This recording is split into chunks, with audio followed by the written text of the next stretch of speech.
Okay, thank you for having me talk today.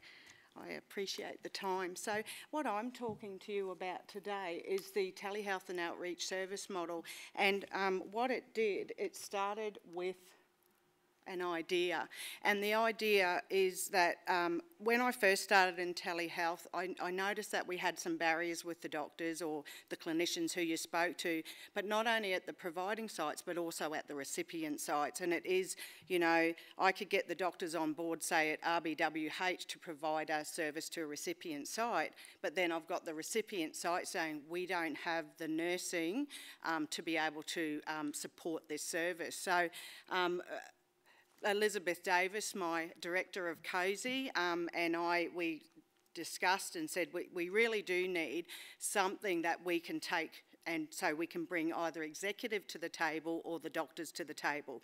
And we needed it to be only a one-pager, because the last thing the doctors want to do is to, you know, trawl through 20 pages of documents and, you know, it doesn't mean anything to them. So we wanted it to have an upfront impact to say, you know, how can we calculate the cost for this? And this is, you know, ABF funding, so activity-based funding or own source revenue with your MBS. We were going to include the incentive payment, but decided not to have that in this document. And the reason being, it's $5 million capped, and it could stop or change at any time. So we wanted the document not to have too much information in it, but enough information to get people to the table. And that was, you know, activity-based funding, own source revenue, what are the labour and non-labour costs at both the provider and recipient site for providing a telehealth service. So we got Linton Curley involved. Now, Linton was the best man for the job, and the reason being is Linton is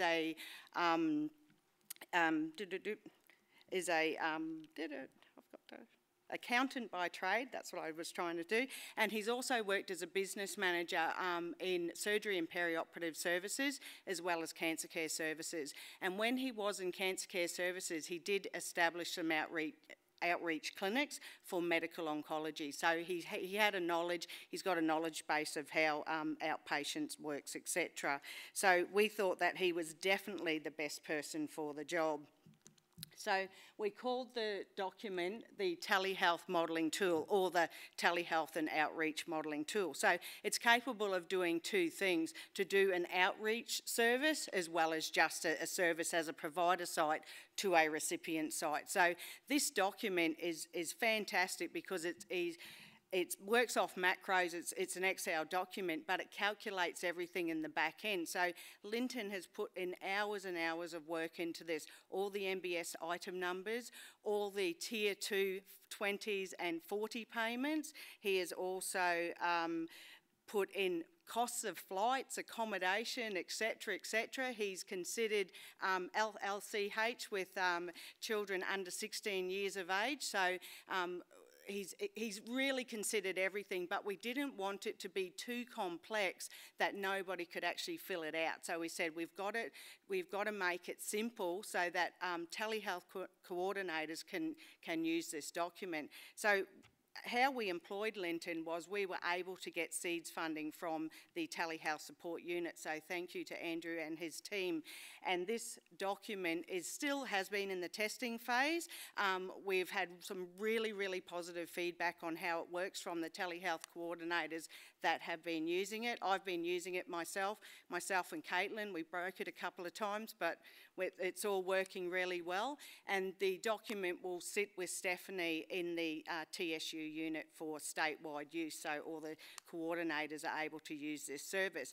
And the beautiful thing about this document is that because we can get all this information in, instead of doing all these little ad hoc services everywhere, it gives us the ability to think bigger and get some bigger established services started. And by getting the dollars on the page, it gets people to the table so we can start negotiating with them. Once they say, yes, we're happy with that, we can then look at, you know, service level agreements and break down as to, you know, what's the expectation of everyone with, you know, process flows, that sort of thing.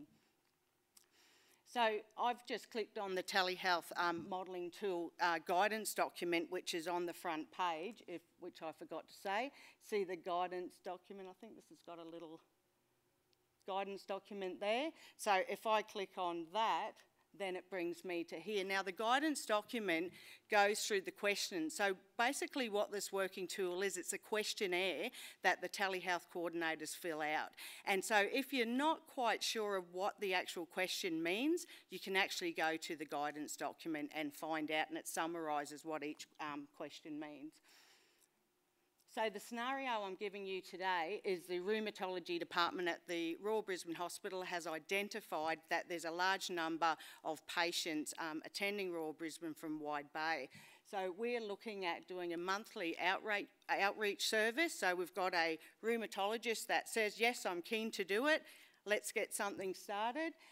So we're looking at 5 new cases and 8 review cases seen in the actual at Bundaberg Hospital, and then telehealth follow up with 8 review cases fortnightly. So they're the figures that we've put in. So I'm just going now to the start of the document, and obviously it's not rocket science. You click start to go with the document. So then you've got the questionnaire started.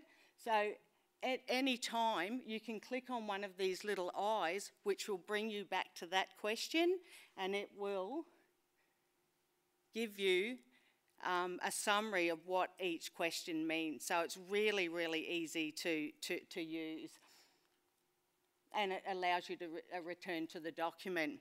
Most of the questions are drop down. So as you can see with question number 1, it asks you select the service. So they've got allied health, they have got medicine, they've got nursing, and they've got surgical. So it allows you to choose what service that you want, and then you can go down and click the proposed site, what the recipient site,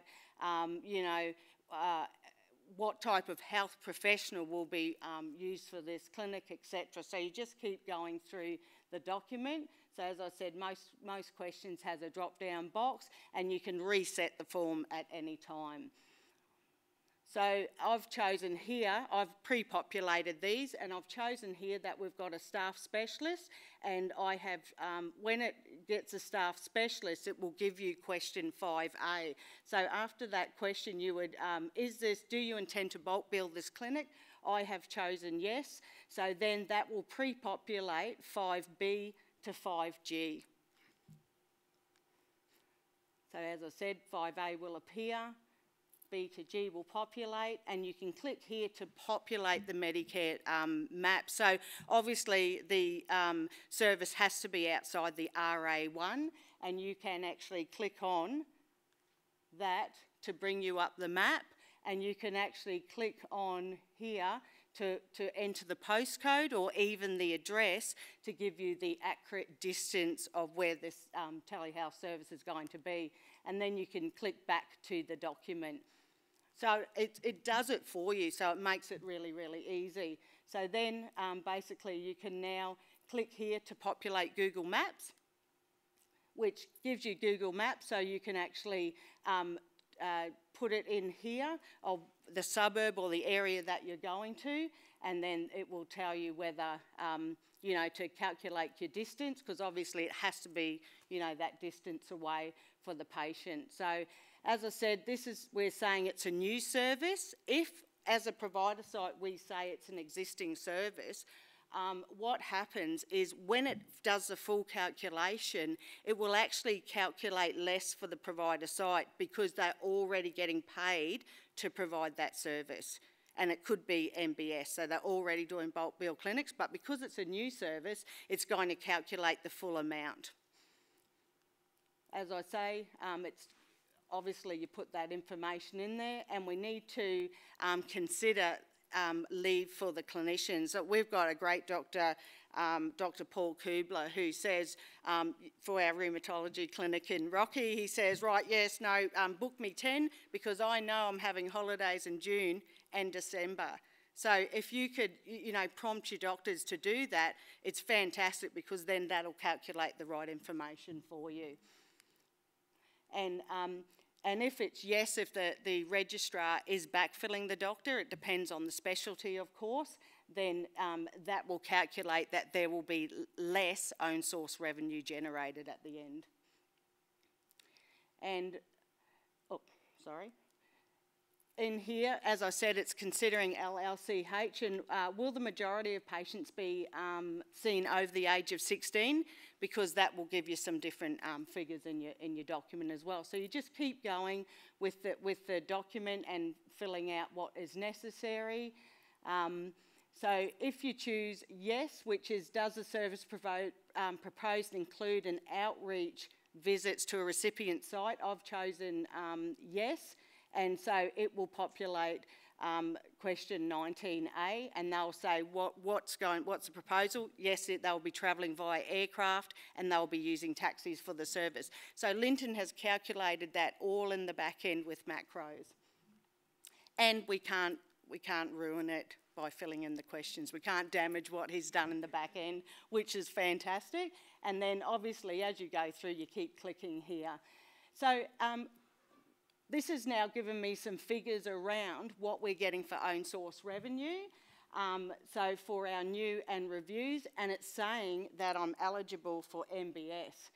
If we'd put in like Allied Health, or we'd put in a doctor that did not have rights to private practice, it would say that it's ineligible for MBS. So that gives us that information there, and we click here to continue. Now this one here, you can change. So we're looking at what the provider site does. So we've actually calculated how many minutes it takes for somebody to prepare a medical record or someone to review the clinical notes prior to clinic. So he's considered everything, which is a good thing. So obviously these fields are pre-populated, but they can be changed at any time. So when we were looking at a clinic with Bundaberg, I spoke to Lola Bray, who was the nurse unit manager for SOPD, and she wanted it changed, you know, for the minutes for the receiving end, so that it takes them longer. So you can make any of those changes. And that's where you would talk to people on the ground as to how long does it take you to set up a clinic, etc. So because what information you put in here is really important about what the end result's going to be. So projected labour costs are here. So it's showing you, you know, how much cost it does for a nurse. So he's even calculated, you know, like for a cost of a CN, you know, cost of a registrar, cost of Allied Health, etc. And then, as I said, with the outreach resourcing, it gives you all the costs here for a recipient site, provider site, that sort of thing. And it's all considered that, you know, what's needed for the doctor when he travels up to the outreach centre. And then you've got your outreach projected costs here. Non-labour resources, and that's where we're talking about your clinical trolleys. So if you do have a clinical trolley, it calculates that cost of, say, $8,000 for a unit, but it also calculates your levy cost as well. So it includes all of that. Now, the patient travel subsidy scheme, you can actually put in a dollar value there, and it's best to talk to either your local coordinator or somebody in travel services within that HHS that you're dealing with, or, you know, your travel office within your own HHS, because they will tell you what is the average cost for that particular clinic for a patient coming down or, you know, coming to see our doctors. So that there will give you potential savings for the recipient sites of where the patient's at. So, as I said, you need to check with your local travel officers. And then here is your end result. So this is the document that we print out and take to our doctors, or you know, email to the executive team in another HHS. But to date, I've found that this document has really worked for me. It's got people at the table, it's got them interested.